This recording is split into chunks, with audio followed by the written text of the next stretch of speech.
السلام علیکم ناظرین کرام، میری آج کی ویڈیو بورسا کی تاریخ کے بارے میں ہے۔ وہی بورسا شہر جس کا محاصرہ عثمان غازی کے دور میں شروع ہوا اور عثمانی سلطنت کے لیے فتوحات کا دروازہ ثابت ہوا، اور اس شہر کی فتح کے بعد ہی کچھ تاریخ دانوں کے مطابق عثمانی عمارت اس شہر کوچک میں عظیم طاقت کے طور پر ابھری۔ اور ناظرین کرام، آج کی ویڈیو میں ہم جانیں گے کہ بورسا کا محاصرہ کون سے سال میں شروع کیا گیا، یہ محاصرہ کب تک جاری رہا، بورسا کتنا پرانا ہے، بورسا کی فتح سے عثمانیوں کو کیا فائدے حاصل ہوئے، بورسا کے تکفور نے شکست ماننے سے پہلے کیا شرط رکھی، اور کس عثمانی کمانڈر کو بورسا کی چابی دینے پر رضامند ہوا، اور بورسا کو اصل میں کس نے فتح کیا، عثمان غازی نے یا پھر اورحان غازی نے۔ تو ناظرین کرام، آئیے چلتے ہیں آج کی ویڈیو کی طرف۔ سب سے پہلے بورسا کی تاریخ پر بات کرتے ہیں، اور یہ کہ بورسا تاریخ کے مطابق کتنا پرانا شہر ہے۔ تو عظیم شہر بورسا، جو ترکی کی تاریخ کے اہم ترین شہروں میں سے ہے، بہت سی تہذیبوں کا مرکز رہا ہے۔ اور بورسا شہر اناگول کی طرح ہزاروں سال پرانا شہر تو نہیں، لیکن یہ شہر حضرت عیسیٰ علیہ السلام کی آمد سے پہلے بسایا گیا تھا، اور پھر یہ رومن امپائرز کے قبضے میں آ گیا۔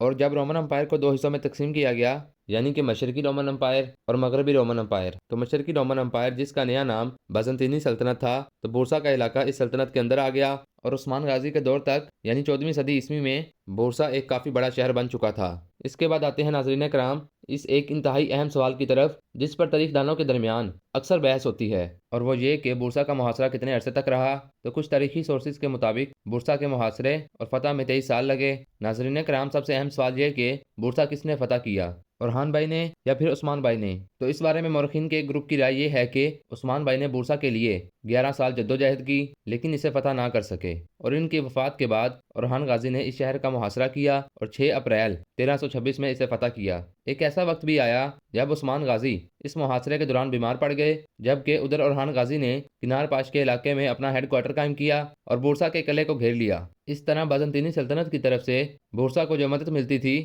وہ آنا بند ہو گئی، اور قلعے والوں کی امید ٹوٹ گئی۔ قلعے کے تکفور نے پیشکش کی کہ وہ قلعہ کوسس میخائیل کو کچھ شرائط پر حوالے کرنے کے لیے تیار ہے، اور یوں بورسا 6 اپریل 1326 کو فتح ہوا، اور قلعے کا تکفور جس کا نام ایتھرانوس یا ایوانوس تھا، اس نے اسلام قبول کر لیا۔ اور بورسا کی فتح کے بعد سب سے پہلے علی شمس الدین کے بیٹے آغی حسن اس میں داخل ہوئے۔ اس کے بعد اورحان غازی اپنے ساتھیوں کے ہمراہ اس شہر میں ایک فاتح کی حیثیت سے داخل ہوئے، جس کے بعد شہر کو صاف کیا گیا، مال غنیمت اور خالی گھروں کو غازیوں میں تقسیم کیا گیا، اور ایک خالی چرچ کو مسجد میں بدل کر نماز ادا کی گئی۔ جس کے بعد اورحان غازی اپنے والد کے پاس تشریف لائے، جو بورسا کے باہر ایک خیمے میں مرض الموت میں مبتلا تھے۔ اور اس فتح کی خبر سن کر عثمان بھائی نے اورحان کو وصیت کی کہ جب ان کا انتقال ہو جائے تو ان کو بورسا کے اندر دفنایا جائے۔ اور اب ناظرین کرام، آخر میں اس طرف آتے ہیں کہ بورسا کی فتح سے عثمانیوں کو کیا فائدے حاصل ہوئے۔ تو نمبر 1، بورسا عثمانیوں کا نیا دارالحکومت بن گیا، اور بلجیک کے بعد بورسا 39 سال تک عثمانیوں کا دارالحکومت رہا۔ نمبر 2، بازنطینی سلطنت کی بحیرہ مرورہ کے شمالی علاقوں میں